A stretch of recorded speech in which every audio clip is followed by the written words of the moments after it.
আলাইকুম। আশা করি আপনারা ভালো আছেন, সুস্থ আছেন। এখানে পেয়ারা আছে, আমরা আম, এগুলো এমনি এমনি খেলে মজা লাগে না।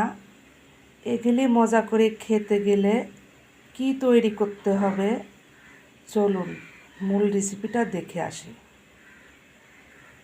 প্রথমে সরিষাটা ভালোভাবে বেটে নেব। সরিষা বাটা হয়ে গেছে। চুলার উপর কড়াই বসাই দিছি। 4 কাপের 1 কাপ পানি দিয়ে দিব। পানি ভালোভাবে ফুটে আসছে। এখন সরিষা বাটাগুলো দিয়ে দিব।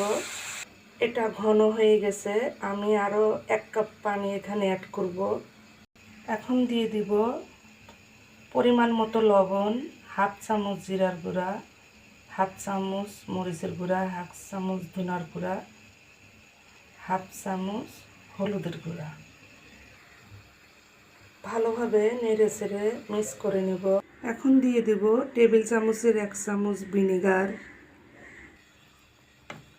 ভালোভাবে নেড়ে চেড়ে ফুটাই নিব।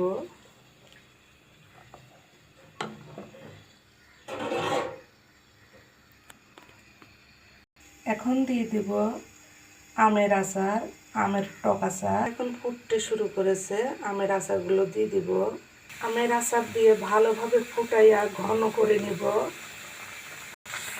কাসুন্দি তৈরি করা হয়ে গেছে, নামাই নিব।